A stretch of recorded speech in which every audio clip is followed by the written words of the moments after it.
Hello, wonderful students. Welcome back. Let's consider this part 2 of working legally and ethically.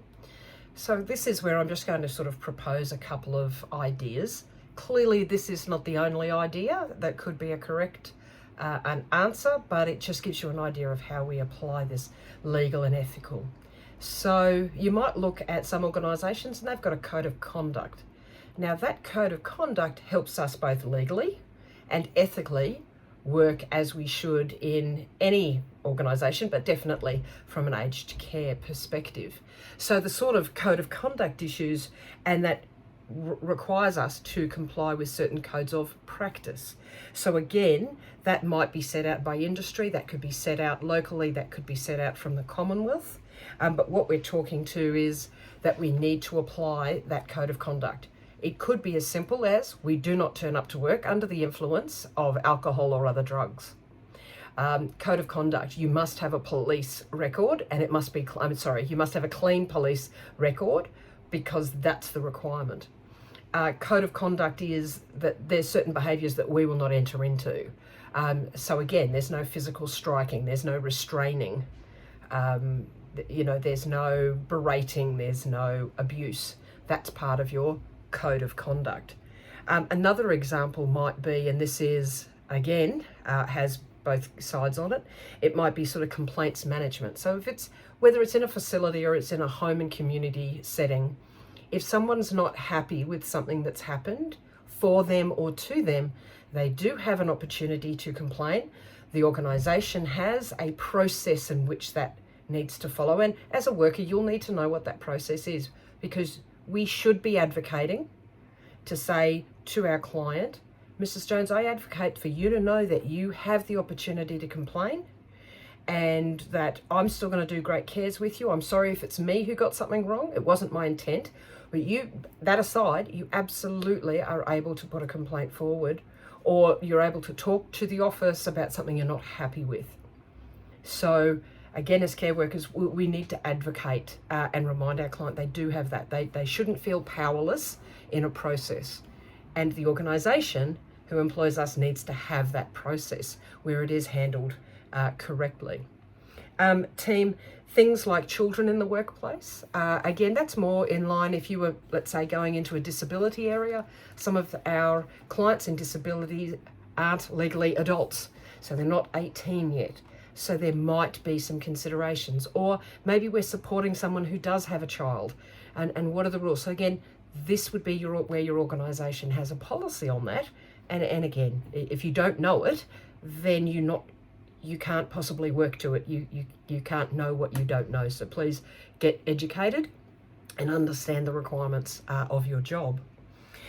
Team, I mentioned in part 1 that it is about laws, and just a couple that will come up on a frequent basis, and I will read them out according to the way they should be documented. So that's another thing to note. So it's, one of them is called the Age Discrimination Act of 2004.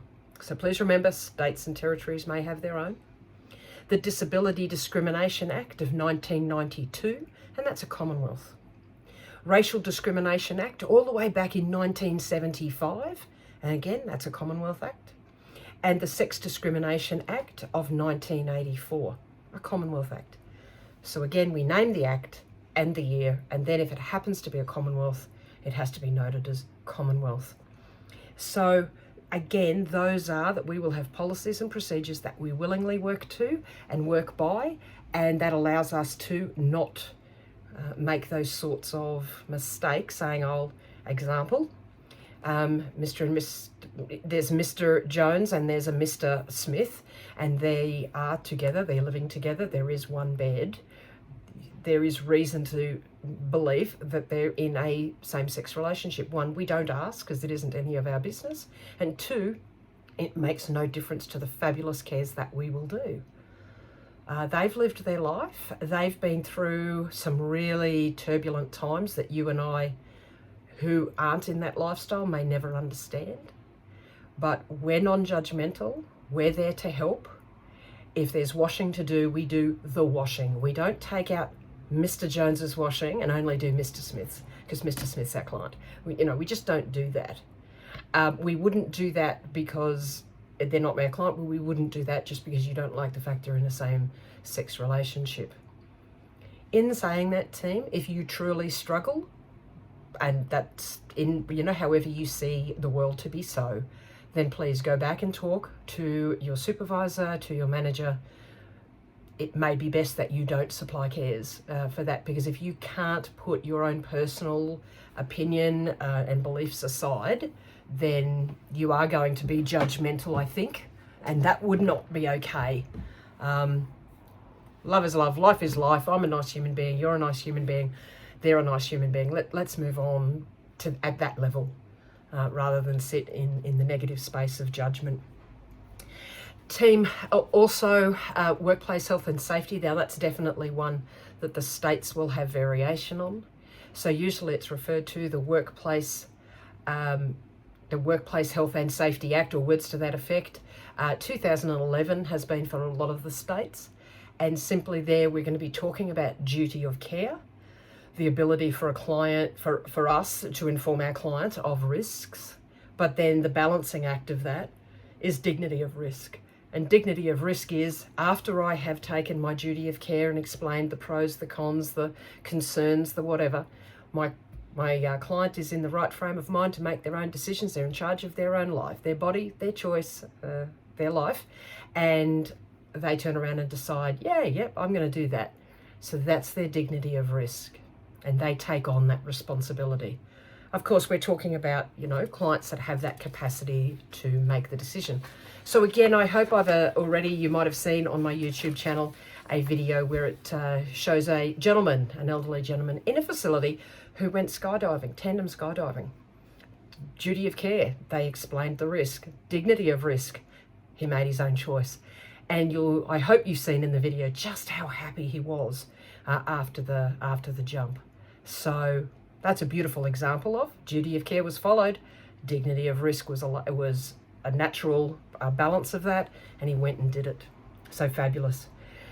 Team, anything that comes under the General Declaration of Human Rights, of course, the right to be free, the right to have, food, shelter, clothing, those sorts of things, they're still there as well. Kind of the last one I'll use before I get into sort of some deep and meaningful examples is, of course, mandatory reporting. Team, that's a legal requirement. It also should be an ethical requirement. So just remember, something nasty has happened, something bad has happened.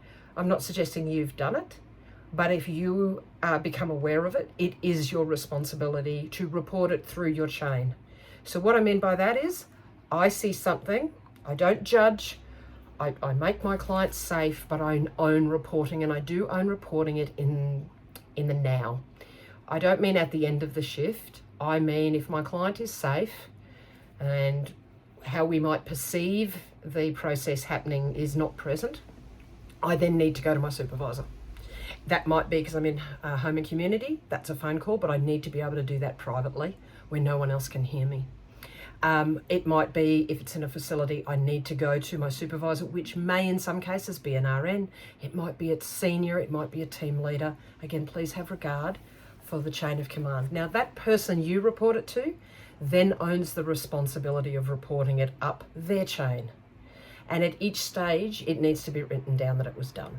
So I'm going to go to ring my supervisor, and then I'm going to put that in my progress notes.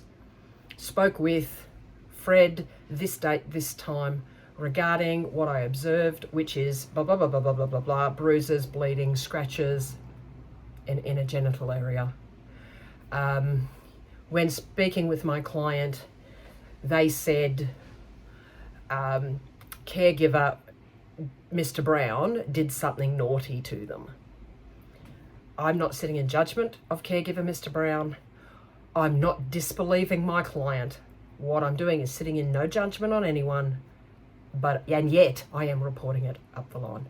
And I do try to need to keep my client safe. So that's one example.